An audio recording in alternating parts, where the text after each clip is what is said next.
crépusculaire qui sort dans le Parisien ce 3 novembre. Le titre, c'est mieux qu'il se taise. Emmanuel Macron face au risque d'effacement. Cet article nous rappelle qu'il a fait le 4 novembre, pour 3 petites heures en Charente, son premier déplacement sur le sol français depuis 1 mois et demi.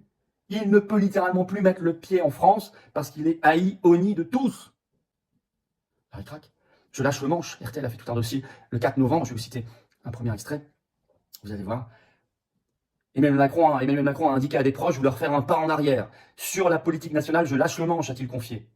Une nouvelle qui vient soulager certains élus de son camp. Désormais, je ne l'écoute plus. Il nous a fait beaucoup de mal. Si on veut essayer de sauver la fin de ce quinquennat, c'est plus raisonnable qu'il se tienne éloigné de nous, explique un député. Ensemble pour la République, c'est-à-dire macroniste.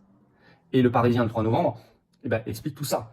Je cite, « Fait nouveau. Si le président de la République s'est fréquemment comparé pour se consoler, il semble désormais se désoler en se regardant. » Après sa sortie très critiquée sur les retraites, où il avait contredit Le Cornu en parlant de décalage et non pas de suspension de la réforme, le chef de l'Élysée a confié à ses proches avoir entendu les sévères remontées des élus de son camp. Sur la politique nationale, je lâche le manche, a-t-il promis. Enfin, réplique en chœur ses ministres, pour nous c'est mieux qu'ils se taisent. Pourquoi est-il venu contredire Le Cornu? Il veut quoi? Une censure et une dissolution? S'emporte l'un d'entre eux. Il nous a fait beaucoup de mal. Il est vraiment en rupture totale, y compris avec son propre camp. Je reviens sur RTL, vous allez comprendre. Je cite, « À RTL, un député macroniste se dit blasé par cette prise de distance du président de la République. Quand il s'exprime sur la politique intérieure, c'est depuis l'étranger. Quand il est sur le territoire, il n'en parle pas, dit-il en haussant les épaules. La dernière intervention de Macron sur la politique nationale a fini de rompre le lien entre le chef de l'État et ses députés. Lors d'un déplacement, donc c'était en Slovénie le 21 octobre, Macron avait évoqué des perspectives de référendum possibles sur la réforme des retraites.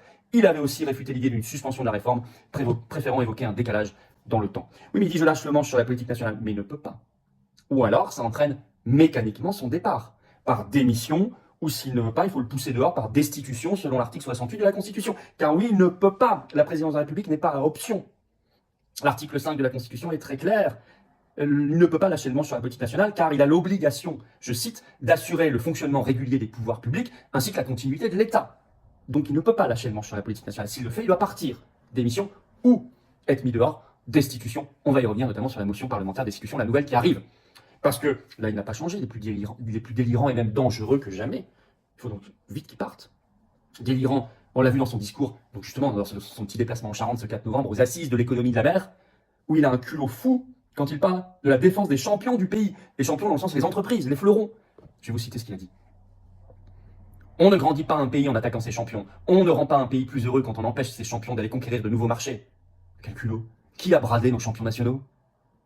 Les Alstom, Technip, Lafarge, Doliprane, Alcatel, récemment Exaion, donc EDF, j'ai fait une vidéo là-dessus, etc., etc. La liste est affreusement longue, mais c'est lui, c'est Macron. Et maintenant, il nous parle de défendre les champions du pays, mais quel culot. Pareil sur l'énergie, quand il déclare dans le même discours ce 4 novembre, le tout renouvelable ne marche pas, le tout nucléaire n'est pas soutenable, il faut défendre un en même temps qui marche. C'est lourdingue. Nous ne revenons pas sur des combats du passé. Attendez. Donc il nous défend les éoliennes, il a dit d'ailleurs sur mer et en terre, et sur terre, donc ça c'est la volonté d'obéir à l'Union européenne, mais le nucléaire, attendez, qui a détruit? On peut dire la même chose d'ailleurs sur le barrage hydroélectrique par soumission à l'UE, mais qui a arrêté le programme de recherche Astrid? Et qui a fermé Fessenheim? Qui voulait fermer 12 centrales? C'est lui. Quel culot de faire la leçon là-dessus. Qui se soumet au marché européen d'électricité, à toutes les directives européennes de libéralisation, de casse, d'EDF? C'est lui. Alors attention, il faut vite se attaquer tous azimuts, être présent dans le combat et le dégager, parce qu'il y a un risque d'autoritarisme, il est dangereux. Encore, y compris lors de ce déplacement, Sud-Ouest a fait un article le 4 novembre, le titre « Visite d'Emmanuel Macron à La Rochelle, 3 manifestants verbalisés pour avoir sorti des casseroles ». Je ne plaisante pas, je vais vous citer un extrait, vous allez voir, c'est incroyable. Les manifestants avaient l'interdiction, donc c'était dehors, là où il était, avaient l'interdiction de faire du bruit. Je lis Sud-Ouest. Que ce soit en scandant des slogans ou en faisant de la musique. 3 personnes ont ainsi été verbalisées après avoir sorti des casseroles, dont elles n'ont pas eu le temps de faire usage, et devront s'acquitter de 135 € d'amende. En contestation, une bonne partie des manifestants a finalement donné de la voix. On est en quel régime, là? Manifestation sans bruit. Vous sortez le casserole, ils n'ont même pas eu le temps de dire 135 € d'amende. Mais on est où, là? Il faut juste qu'ils s'en aillent. Les dérives sont possibles. Les dérives sont possibles. On en parlait dans le récent entretien sur cette chaîne avec Thierry Vaugiron. Utilisation de l'article 16 de la Constitution, les pleins pouvoirs. Fuite en avant dans un déclenchement de guerre contre la Russie, tout est possible, il faut vite agir. Il faut profiter de ce moment où il craque, de faiblesse, lâche le manche, pour agir plus que jamais. Ça veut dire quoi? Ça veut dire que il y a une nouvelle motion parlementaire destitution en vertu de l'article 68 de la Constitution qui arrive au Parlement, à l'Assemblée nationale en premier. La première avait été jugée irrecevable le 8 octobre, à cause de l'abstention des députés RN au bureau de l'Assemblée nationale.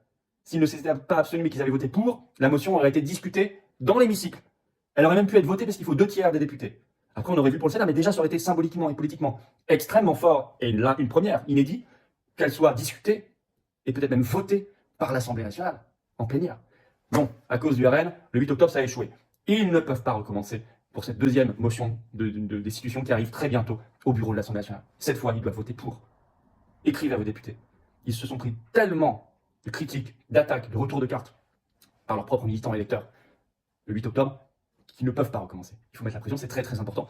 Et deux, il faut se mobiliser. Les patriotes sont à fond dans le combat, mais vous le savez, je viens de vous l'annoncer, grand rassemblement de résistance contre la loi obligation vaccinale, que veut faire Macron avec son gouvernement pour Big Pharma. Mercredi 12 novembre, 18h, rendez-vous Paris, place Pierre-Larotte, c'est sous les fenêtres du ministre de la Santé. Il faut venir très nombreux pour la liberté, contre cette loi infâme d'obligation vaccinale. On pense à nos anciens, à nos soignants et à tout le monde, car ça nous concernera tous. On doit se mobiliser maintenant. Et à la pétition nationale en lien sous la vidéo, en description. Allez, partagez cette vidéo s'il vous plaît partout. Un petit clic sur le bouton s'abonner à la chaîne aidera énormément. Un meilleur partage. Grâce à vous, on a dépassé les 639 000 abonnés. Allons beaucoup plus loin, beaucoup plus haut encore. Plus on est abonné, plus les vidéos circulent. Merci d'avance. Ce vendredi 7 novembre, 19h, grand direct sur cette chaîne. Soyez là. Quelque chose me dit que ce direct va être vraiment chaud bouillant pour le coup. Et puis, je suis mercredi 3 décembre à 19h en réunion publique à Nîmes. Entrée gratuite, c'est ouvert à tous, adhérons pas, mais il faut vous inscrire pour vous aider à organiser par le lien qui est sous la vidéo en description pour Nîmes, là, maintenant. Allez, je vous attends, patriotes, on se bat. Ici, on se bat. Ici, c'est le plus grand mouvement souverainiste et de résistance de France. Vous pouvez adhérer ou réadhérer dès maintenant par le premier lien sous la vidéo en description. Ce lien est également en commentaire. Il y a une petite fiche sur l'écran maintenant et dans quelques secondes, un lien sur l'écran. Bienvenue ou re-bienvenue. Vraiment, c'est maintenant que ça se joue. Soyez là. Vous pouvez faire un don mouvement par le deuxième lien sous la vidéo en description, ce qui permettra de financer vos actions si on ne peut pas. Nous n'avons pas un centime de financement public, je le rappelle. Pas un euro de subvention, ni d'aide des banques. Par ailleurs, les liens pour adhérer et faire un don sont aussi sur le site toute la journée sur les-patriotes.fr. Et tout ça fera baisser vos impôts au passage, massivement, parce qu'il y a 2 tiers de défiscalisation pour vous sur chaque adhésion ou don patriote. Vous mettez 60 euros, ça enlève 40 euros de vos impôts. Vous mettez 1500, ça enlève 1000 euros de vos impôts. Vous mettez 15, ça enlève 10 euros. Vous mettez 30, ça enlève 20 euros. Vous avez compris, bravo donateurs et aux réadhérents. Bienvenue aux nouveaux adhérents, patriotes. Vive la France.